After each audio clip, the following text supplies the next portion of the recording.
Watch Dr. Drew's new show at 9 on HLN. Weeknights on HLN. This was a story I just couldn't resist ringing in on. I must tell you that Dr. Klein's records of the spectacular doses of Demerol given as an outpatient are as wild as Dr. Murray having given him propofol. An addict given an opiate on a single occasion, and especially on multiple occasions, is on his way to addiction. And in this case, clearly addicted. And by the way, they're splitting hairs about dependency versus addiction. Dependency is what happens to addicts late in the game. So not only is this opiate addict back on his drug of choice, he is now, in fact, as the witness suggested, dependent on the drug. And, Brian, I've been saying all along, this insomnia nonsense is exactly that, nonsense. Insomnia due to acute and persistent recurrent drug withdrawal. That's why he couldn't sleep, for sure. Yeah, you know, Drew, I hear you, and I was stunned by all this because all of this comes from Botox treatments, I guess, is what they testified about today. And we're talking about March 12th, 200 milligrams of Demerol. March 17th, another 200. April 2nd, another 200. It just goes on and on, 18 different appearances. Giving Michael Jackson Demerol for discomfort because of Botox injections is as wild as giving him propofol for insomnia. These are outlandish things to give a patient, A, in the outpatient setting, B, on a recurrent basis, and C, for an addict. He was treated for opiate addiction, which is a lifelong condition that when re-exposed to opiates, reignites. And everyone was asleep at the wheel. And that Dr. Murray allowed Dr. Klein to do that without calling Dr. Klein, questioning Dr. Klein. And by the way, in Dr. Murray's interrogation with the police, he states he was aware that he was going to Klein and coming back, quote, wasted, totally wasted, were his words. Yeah, and I can't believe he didn't account for all that. But, Garo, talk to us about your client, Dr. Klein. You heard what Dr. Drew just said. Why give all of this? Why all this Demerol? It doesn't sound right for somebody getting Botox. Certainly, everyone seems to try and make it as though it doesn't sound right. I'm not a doctor. I'm an attorney. But I have spoken to many other physicians, anesthesiologists, dermatologists, and other practitioners. Wait, hold on. Let me let Drew jump in here, and I'm going to let you finish your answer. I am a physician, and I'm an addictionologist, and I treat addicts every day, and I'm telling you, this is outlandish treatment of a patient with a history of addiction. I am a physician. I'm board certified in both internal medicine and addiction medicine, and this record was as astonishing to me as Dr. Murray giving the propofol to the patient. If I may respond, Dr. Drew, that is your opinion, and you're entitled to it. And let me respond as follows.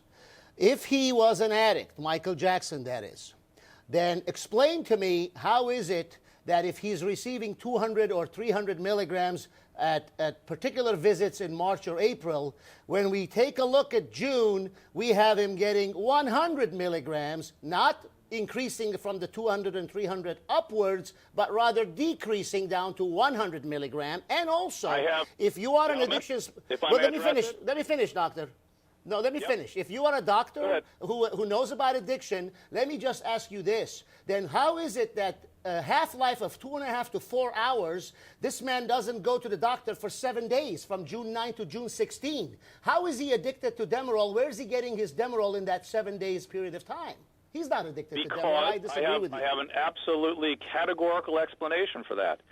That is, as I said, what you see is that as Dr. Klein, or somebody in his office, who knows who it was, by the way, I'm not specifically saying it even is Dr. Klein, we don't know that, but somebody in his office realized evidently they were in trouble and began tapering him down. And what do you see in response to that is massive increase in his withdrawal symptoms. He starts having severe insomnia, feeling hot and cold. And what do you see in response to that? He gets a cross-tolerant substance. He starts getting midazolam, Ativan, propofol, all things that will suppress opiate withdrawal to one degree or another and help him with his sleep. But there was a marked increase in his withdrawal syndromes as they attempted to reduce his Demerol very clearly. That's all clear in the record. Well, why wouldn't your client see this? Why would your client keep him on this pattern? Because, look, the increase is taking place under your client's watch. You know what? You guys are All wrong. Okay. Because my client didn't have to see anything. My client is treating a patient for particular procedures, injections to the lip, injections under the eyelids. Have you ever had a needle stuck under your eyelid? I beg to differ that you don't need anything or you don't need Demerol. But it's not for that. need anything. It's 200, and Drew, maybe you can put this into perspective for us. Let me put it in 200, perspective 300 milligrams of Demerol. What's that like? Well, Yeah, if I've at never some point you seen- folks are going to let me respond, go ahead. Go ahead. Go ahead, Drew. You Go ahead, respond, Drew. please. Well, No. you know, I- well, no, because you should know, and you do know that people have different pain threshold. They have a certain tolerance for pain, and other people have certain tolerance for medication. That's a good regardless of whether or not they're addicted. All right. Now let me let Drew respond. And Drew, can you put this into perspective for us? This Two 200, things, this two 300 things. milligrams of Demerol. If you were going to have a really significant surgical procedure, really maximum pain control is achieved at 100 milligrams of Demerol. It really is. That's a massive, massive dose of Demerol. An opiate addict who receives 100 milligrams of Demerol, somebody with any history of opiate addiction, is in harm's way the moment they're exposed to that drug once. Exposed to it repeatedly in escalating doses, now we have a full-blown reigniting of the addictive process. Well, but you never answered my remarks about 7-day gap in between, Dr. Drew. How do you explain a 7-day gap in between? Yes, I did explain it. Those are the days in which Michael is having severe withdrawal symptoms.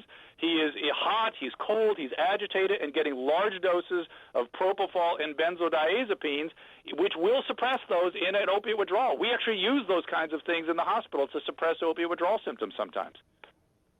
You use what? Propofol to suppress opiate withdrawal? I've actually seen propofol suppress withdrawal, but no, we use things like Ativan, we use midazolam, we use those kinds of medications, classes of medications that he was getting in mass let's doses. assume